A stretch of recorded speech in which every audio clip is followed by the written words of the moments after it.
ببینید دوستان عزیز 6 ماه اولی سال تمام شد، هفته ماه رفته و در جمهوری تاجیکستان نشستی مطبوعاتی برگزار گردید، چه ساحه معارف، چه پروکوراتورای گنرالی یعنی دادستانی کل، چه مسئله علاقه، چه مسئله زمین، چندین بخش است که از چند روز اخیر داره کار میکنه. یک نقطه بسیار مهم، یک ساختاری که واقعا در جامعه ما بسیار مهم است مثل آب و هوا، این هم باشد دادستانی کل است. بسیار مهم است، چون اگر که ما امروز صفت پروکوراتورای گنرالی را بگیریم، صفتش نظر کنیم، کیها راهبرند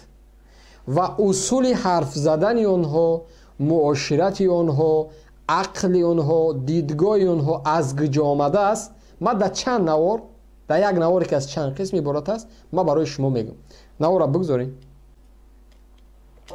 یکیش در رابطه با پاندمی کرونا که در تاجیکستان گذشت، یکونه گفت و خبرها بودند که پروکوراتور گنرالی در رابطه با اونهایی که پهن کردن همین کسری و در رابطه با دکتران دیگر نفرایی که خب در همین روند از کار گرفتن همین چیزا پرونده بود کرده گرد. یا تاجیکستان یگانه کشوری که ما نمیدونیم همین ویروس از کدام دولت کی آورد چیکار کرده، یا در همین رابطه تحقیقات هست یا نیست. دوم، آیا پرونده اخوانی ها به سود رفت، چند نفر رفتن، اگر یک معلومات میدونید؟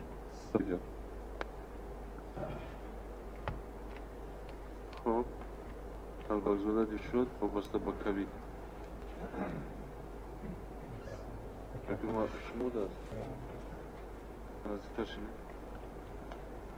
با سوال شما وابسته با پیشگیری پنجشنبه موری کوید 19 خب معاون پروکورور گنرالی محترم پروفیسور اخبارات میدین مرحمت.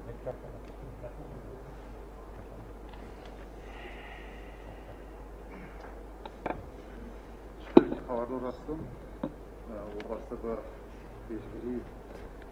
بیماری سرطان کرونا ویروس در جمهوری با سربری اونجا شنه طرف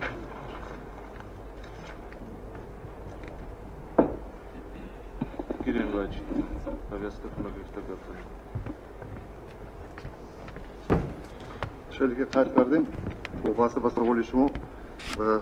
بیماری سرطان کرونا ویروس با راهبری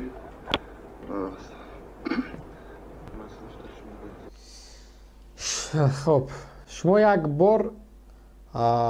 حرف زنی یا اینکه سطح فهمش جانشین دادستان است، این نفر دیم در دادستانی کل، نفر دیم یک بار گوش کنه که با یک اوف و پوف میگوی که حاضر کسی سرش داره، عرق شپش کردگی، دلش به اندازه تپ تپ داره که حرارت بدنش نمیدونم از 100 هم گذشتگی، از صورت دلش 3 برابر کار میکنه. گوش کنید طرز حرف زنی اینا مسئول دولت کشور در جمهوری وابسته به این مسئله یکم اینجا که جنایت که خیلی دادستانی کول کرده است، میگه که من قانون‌های تاجیکستان همش قبول دارم. در جای جمعیتی قرار حکومت جمهوری تاجیکستان با امضا هم رسید که بدون ماسک، بدون نقاب در جایهای جمعیتی گشتن غیر امکان است و قانون ویرانکنی است. باز هم میگم ندانستن قانون کسی را از جنایت سبکدوش نمیکند. پس قانونی که شما قبول کردین شما احمق هستین، ابله هستین که خودتون قبول نمیکنین. من دیگه نمیگم که خب حکومت رحمانوف این مسئله را ببین، برای که دروغ است، برای که این همه ظلم، این همه قانون هایی که شما میگین برای مردم بیچاره و مظلوم است، برای اینها هیچ یگام ذره. جمهوری تشکیل کرده شده است در سیتوت این مسئله همه وقت بررسی کرده می شود و وابسته به خطایی که شما قید کردید در جمهوری وابسته از کجا آمدن این بیماری البته از طرف متخصصان این مسئله همه وقت زیر نظارت و زیر تحقیقات هستند. چیزی که خبردار هستم از بیرون از جمهوری شهروندان مایان تا این روز و واسطه هر من هواپیما و دیگر مسئله و جمهوری آورده شدند و از تحقیقات معلوم میشد که فوجی حالیموف بخش خبری آسیای مرکزی دارید. خب گوش کنید او تو احمق دیگریش که شرمنده کرد همه را او کلونش گفت که بسه که شرمنده همون کرد که کفایه همین سوال خبرنگار توجک دلیر شریف بازداشت شد در ماه خلاصه از جانبی دادستانی کل اظهارات نشر شد یا اطلاعیه که دلیر شریف در سالهای چند سال اخیر 200 مقاله و نظریه بود چه بود خلاصه دارای تروریستی اکستریمیستی نشر کرده است ولی در دادگاه همین عیب یا که گمانبری صدا نداد اومد دلیر از روی تمام بند دیگر سود شد می گفته که مثلا این اظهارات کجا شد چرا تا دادگاه نرفت این اظهارات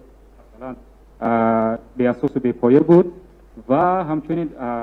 همون اقتباسی که دلیر آورده است در کتابش از کتابی فی زلال قرآن و اشتباه نکنم اگر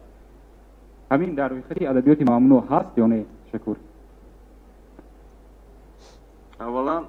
اظهارات پروکراتورای گنرالی در اساس دلیل‌های پرونده جنایتی داده می شود داده شد خب در سود همون دلیل‌هایی که در رفت تفتیش پرونده جنایتی جمع‌آوری شده بودند خب پیشنهاد کرده شدند بهاگذاری کرده شد از جانب سود همچنین دلیل‌هایی که در اظهارات خب قید شده بودند من نمیدونم شما از جا خلاصه برآوری کردید که در اظهارات در فرضیه‌های یا سخن‌هایی که در اظهارات بودند در سود بررسی نشدند همون تاریخ کاری با میبینیم خب دیگر سوال ها مرحمت درباره کدام کتاب گپ میرود پروکرور گنرالی همه کتاب‌های خب برای دکتر انا همینجا را با دقت گوش کنین که اینا چندین نفرها را بردگی زندان کردگیان با آن همه ادبیات هایی که خودشون میگن که فلان ادبیات عملی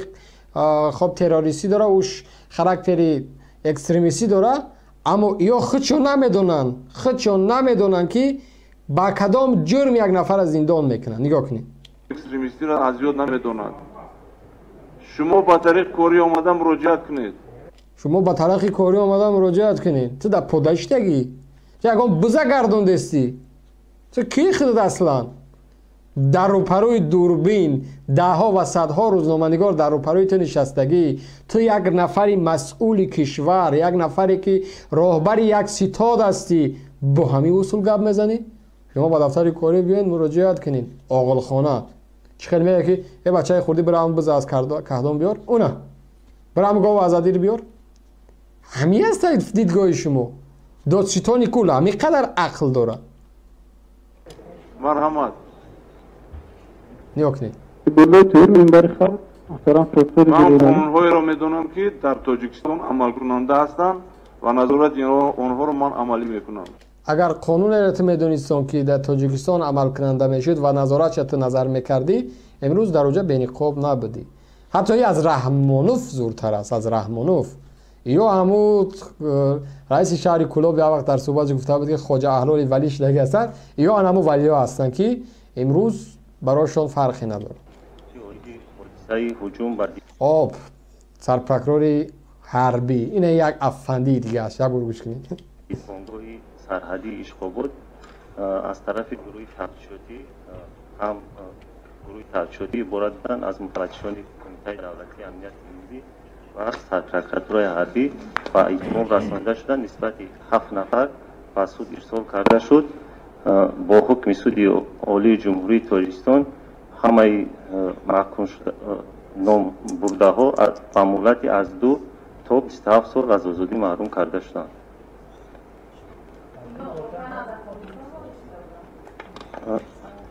همه маҳкумшудаҳо шаҳрвандони ҷумҳурии тоҷикистон мебошанд. Инҳо 7 нафар боз санҷиши вазорати тандурустӣ ҳамаи қисмҳои ҳарбӣ тасдиқ нест. саломат бошед. табобати беморон бо хулас дӯстони азиз, ина ҳастан роҳбарои мо шумо. бегуноҳ ма барои чӣ мегӯям, дар зиндон даҳҳо ва садҳо ҳазорҳо бегуноҳҳо ҳастанд аз рӯи ин ҳамаи аснодҳои бемаънишон, адабиёти экстремистӣ, адабиёти террористӣ, инҳо худшон намедонанд ки кадом адабиёте ки ном мегиранд ӯ характера дошта бошад. Намедонанд. Худш мега додситони кул худш мега ки додситони кул намедонад ки кадом адабиётҳо амали характерӣ ва экстремистӣ доранд. Агар намедонад чиха як нафара зиндон мекунӣ. чиха ту барои чӣ дар ҷомеа пиёда намекунӣ ки инаи адабиёт мушкилӣ аст ки истифода набарӣ. Ё намедонанд ё ҷинояткорои аслӣ худи ҳам ино ҳастанд. Худи ҳам ё ҷинояткорои аслӣ ҳастанд.